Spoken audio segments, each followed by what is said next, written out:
My name is Emily Carter, and this is the story of how I broke free from the life that was suffocating me and built the one I always dreamed of.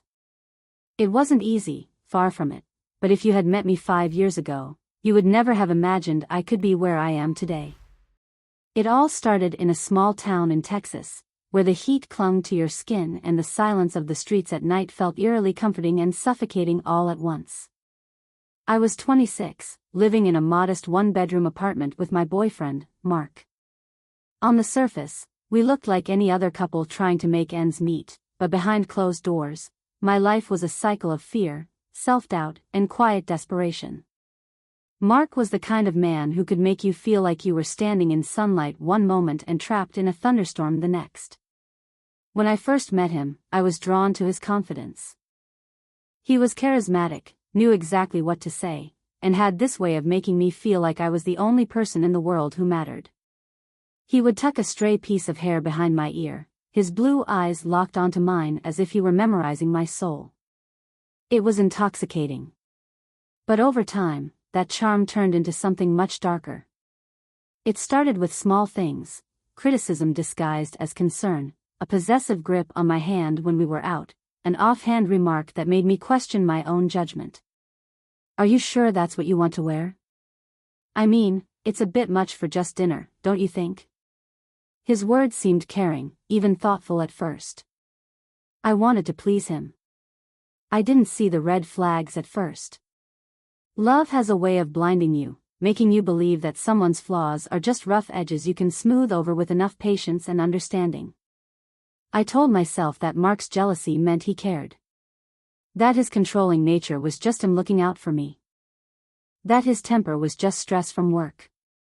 He would apologize afterward, pull me into his arms, and whisper, "You know, I just worry about you, Em. You're everything to me."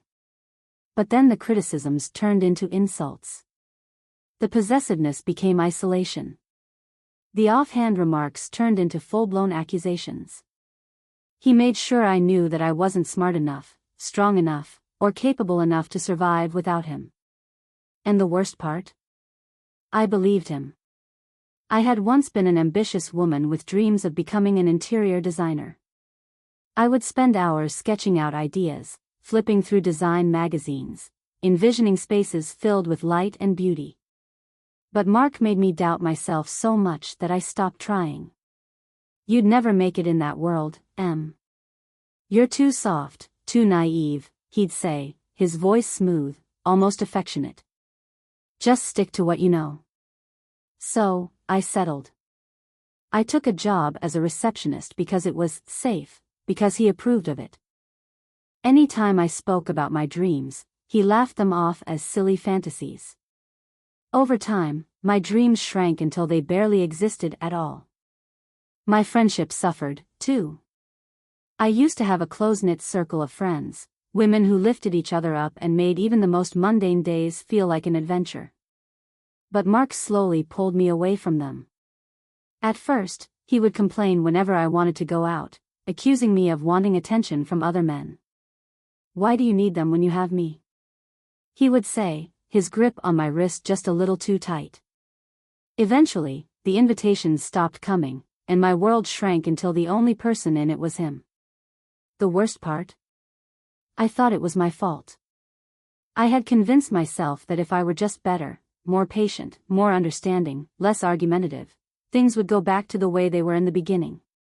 I tiptoed around his moods, apologized for things I hadn't done, and ignored my own unhappiness because admitting it felt like failure. Then there was the fear. Mark never hit me, but his anger could fill a room like a storm. He'd punch walls, throw things, scream so loud that my whole body tensed in anticipation of the next outburst. I was always on edge, waiting for the next time I'd unknowingly say or do something that set him off. One night, after an argument over something as trivial as the way I had folded the laundry, I sat alone in the bathroom, staring at my reflection in the mirror. I barely recognized the woman looking back at me. Her eyes were hollow, her skin pale, her lips pressed into a tight, weary line. When had I become this version of myself? I thought about my younger self, the Emily who used to laugh easily, who had big dreams, who never second-guessed herself. She felt like a stranger to me now, buried under years of self-doubt and quiet suffering. That night, as I sat on the cold tile floor, I realized something that terrified me. If I stayed, this would be my life forever. I would never be free. I would never be happy. I would never be me again. But even as that realization hit me, so did the fear. How could I leave? Where would I go? How would I survive without him when he had spent years convincing me that I was nothing without him? I didn't have an answer. Not yet. But for the first time in years, a small spark flickered inside me, hope. A whisper of a thought that maybe, just maybe, there was still a way out. And that whisper, faint as it was, refused to be silenced. The night I realized I had to leave, I didn't sleep. My body was exhausted, but my mind wouldn't rest. Every thought crashed into the next. How would I get out? Where would I go? What if he found me? What if I was making a mistake? But the biggest question of all was this: could I really do it? By morning, the apartment felt smaller than ever, suffocating in its silence. Mark was in the kitchen, sipping his coffee like nothing had happened, like he hadn't spent the night before slamming his fist into the wall inches from my face. That was the moment I knew I was done. I had to be. But knowing and acting were two different things. For weeks, I planned my escape in secret, careful not to leave a trace. I couldn't risk Mark suspecting anything. I started stashing small amounts of cash in an old book on the shelf, stealing a few bills at a time from grocery money. I reached out to an old friend, Jenna, someone Mark had forced me to cut off years ago. My fingers trembled as I typed out the message: "Jenna, I need help. Please." Minutes felt like hours before she responded. "Emily? Are you okay?" "No. But I would be." Jenna didn't hesitate. She offered me a place to stay, a way out. The problem? Getting to her. Mark monitored my every move. If I even hinted at leaving, he'd tighten his grip, make it impossible. Then came the night that changed everything. It started like so many others, Mark in a foul mood, me trying to stay small, invisible. But that night, something in me had shifted. Maybe it was the knowledge that I was close to escaping. Maybe it was the realization that I was worth more than this. When he snapped at me over something ridiculous, the dinner being too cold or the TV being too loud, I didn't shrink. I didn't apologize. I just looked at him. And he noticed. "What the hell are you looking at?" His voice was sharp, a warning. I should have backed down. I always did. But not this time. "Nothing," I said, my tone too flat, too neutral. His eyes darkened. "Don't play games with me, Emily." He stepped forward, his presence a looming shadow. My pulse pounded in my ears. Every instinct screamed at me to retreat, to fix it, to make him happy again. But I didn't. Instead, I took a deep breath and said the words that I knew would set him off. "I'm leaving." Silence. Then, laughter. Cold, amused, disbelieving laughter. "You're leaving?" He took another step closer, tilting his head like he had misheard me. "And where exactly do you think you're going to go?" I forced myself to stand my ground. "I have somewhere to go." His face twisted. "Jenna." He spat her name like a curse. "That bitch." "Of course. You really think you can just walk out of here?" I didn't answer. I couldn't. My body was trembling, but I kept my chin up, even as fear wrapped around my throat like a vice. Then, suddenly, he grabbed my wrist. Hard. Harder than he ever had before. My breath hitched. "You're not leaving," he said through gritted teeth. "You're mine."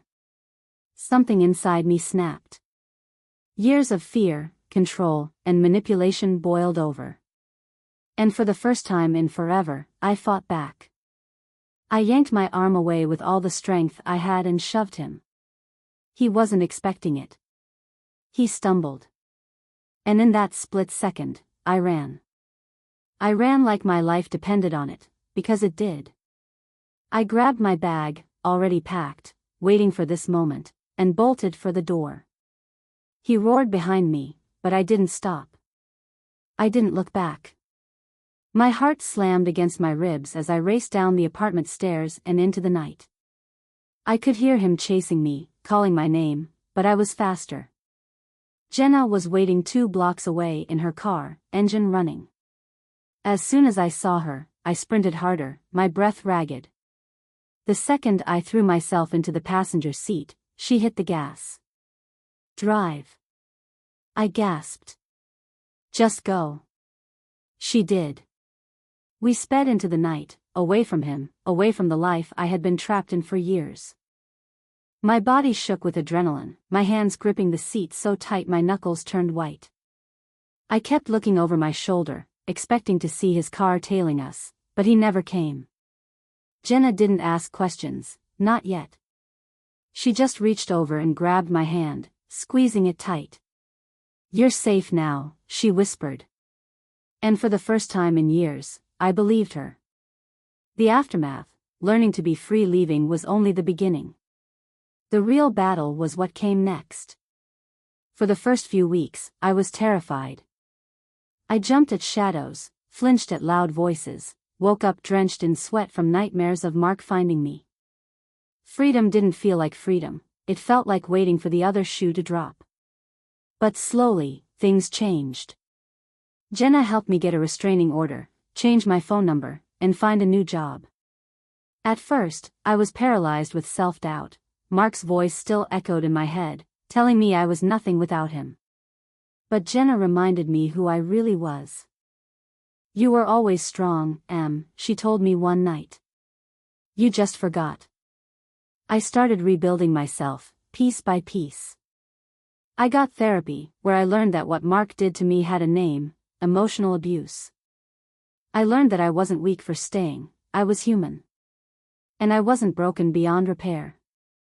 I got a new job at a design firm, my dream. The first time I stepped into that office, I almost cried. It felt unreal, standing in a place I had once thought was impossible for me. I reconnected with friends, the ones Mark had taken from me. And I found that they had been waiting for me all along, ready to lift me back up. And most importantly, I learned to love myself again. It wasn't easy. Some days, the weight of my past threatened to pull me back down. But I kept going. Because I had already done the hardest thing, I had left. And that meant I could do anything. I used to think survival was the end goal. That if I could just get out, just breathe without fear, I'd be okay. But leaving Mark was only the beginning. What no one tells you about escaping a toxic relationship is that the scars don't fade overnight. At first, I was free in body but still trapped in mind. I flinched at sudden movements. I apologized too much. My heart pounded whenever an unknown number called my phone. Some nights, I'd wake up drenched in sweat, convinced I heard his voice outside my window. But here's the thing about healing: it's slow, uneven, and at times, maddening. Some days, I felt strong, like I could take on the world. Other days, I crumbled under the weight of self-doubt. What if he was right? What if I was nothing without him? That's when Jenna pulled me out of my own head. One evening, she dragged me to the rooftop of her apartment building. The sky was painted in hues of pink and gold, the city humming softly below us. She handed me a glass of wine and said, "Do you even realize what you did?" I looked at her, confused. "What do you mean?" She turned to me, eyes burning with conviction. "You walked away from hell. Do you know how many women never do?" Her words hit me hard.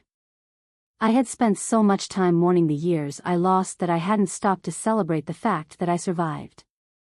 And surviving? That wasn't weakness. That was power. Rebuilding myself. Once I let that realization sink in, everything changed. I went back to therapy, not just to process the past, but to shape my future. My therapist helped me unravel the layers of self-doubt Mark had wrapped around me. Every time I heard his voice in my head, whispering that I wasn't good enough, I learned to replace it with my own. I reclaimed my dreams. I landed an internship at an interior design firm. Walking into that office felt surreal, like stepping into a life that had been waiting for me all along. The first time I saw a client's face light up because of my ideas, I almost cried. I made new connections. I rekindled old friendships and built new ones. I surrounded myself with people who lifted me up instead of tearing me down. People who reminded me that I was worthy of love, kindness, and respect, things I once thought I had to earn. And then, one of the biggest moments of all, I moved into my own apartment. It was tiny, barely more than a studio, but it was mine. No one controlled what I did, who I saw, how I decorated. I filled it with plants, sunlight, and laughter. It was the first place that ever felt like home. The moment I knew I had won one day, months later, I got a message. From him. Mark. My hands shook as I stared at my phone. The old fear threatened to creep back in, but I inhaled deeply. I wasn't the same woman he had broken. His message was a classic play from his handbook. I miss you. I've changed. Can we talk? I let out a small laugh, not bitter, not angry, just free. I didn't respond. I didn't need to. Because he didn't own me anymore. I blocked his number and went on with my day. My life now. I wish I could tell you that everything is perfect now, that healing is a straight road with no bumps. It's not. There are still moments of doubt, moments where my past whispers in my ear. But the difference is, now I know who I am. I am not the girl who tiptoes around a man's anger. I am not the woman who apologizes for existing. I am not someone's prisoner. I am strong. I am worthy. I am free. And if you're reading this, feeling trapped, doubting yourself, wondering if you have the strength to leave, you do. Because if I could do it, so can you. Now tell me, what's the first thing you'd do with your freedom? Drop a comment below. Let's talk.